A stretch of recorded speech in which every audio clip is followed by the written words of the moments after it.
Think, someone is sitting in front of you, smiling, but behind their eyes, in the darkness of their mind, you have no idea what is happening. The book says the real danger is what cannot be seen. These words are from the writer Christopher Berry-Dee. This is not just a line, it's an invitation, a world where humanity's boundaries blur and cruelty begins. They are taking us on this journey, whether we want it or not.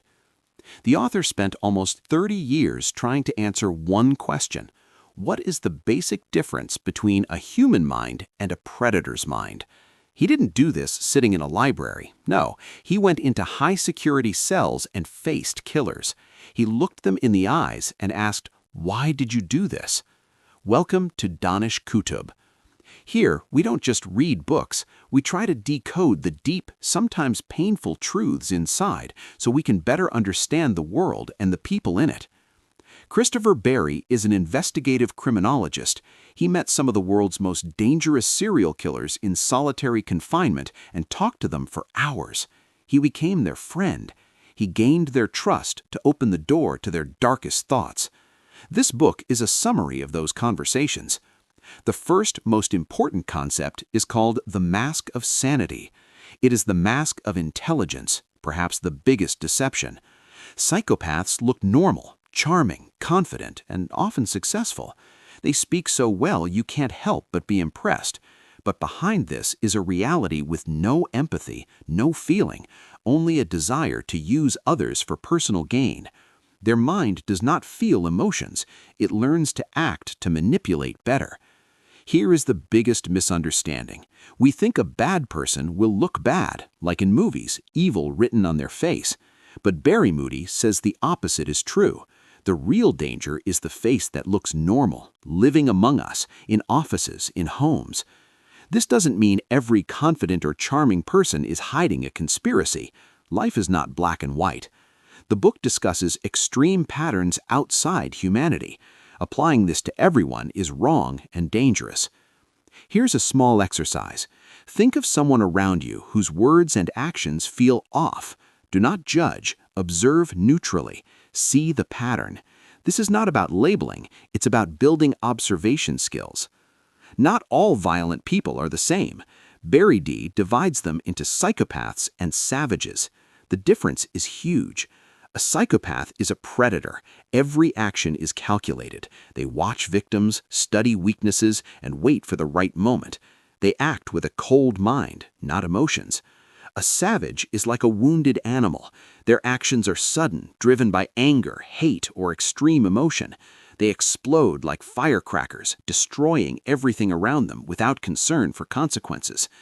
Society often labels every angry person a psycho, but the book says that is rare. The real difference is in the brain's operating system. One is cold, calculating, logical, like a supercomputer. The other is hot, uncontrolled, full of emotional volatility. Both are dangerous, but they operate differently. To see this in real life, when you hear a crime story, pause. Does it seem like a crime of passion, a sudden act of anger? Or does it look planned, deliberate? This analysis shows the difference between the two mindsets.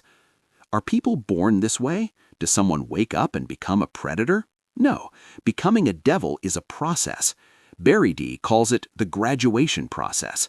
Think of it as steps on a staircase. No one jumps to step 4. It starts small, repeated lying, hurting animals, a major sign of lack of empathy. Then bigger acts, stealing, violating boundaries. Then physical violence. Finally, when human limits are broken, it reaches murder, step by step into darkness. Signs exist: repeated lying, cruelty to animals, inability to form deep bonds, self-importance, reckless actions. One sign alone proves nothing. Danger arises when these signs appear as a continuous pattern. Think back to childhood. Was there a child who showed some of these signs? At the time, no one paid attention. They were just called mischievous or rude. This isn't to accuse anyone. It's to notice that patterns often exist, but we miss them. Not all violent people are psychopathic. Berry-Dee introduces the psychopathic continuum.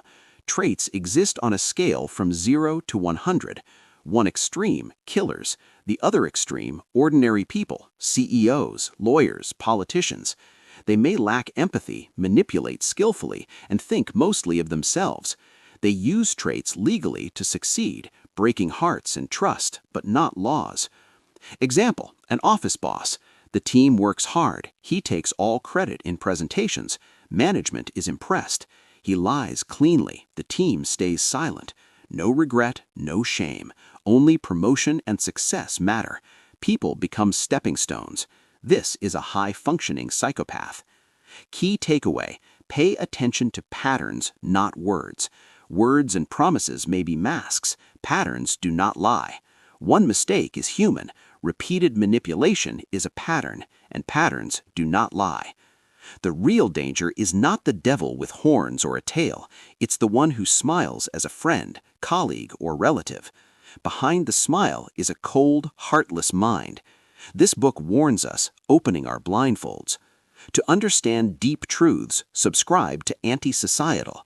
Understanding books is understanding humans, and ultimately understanding yourself.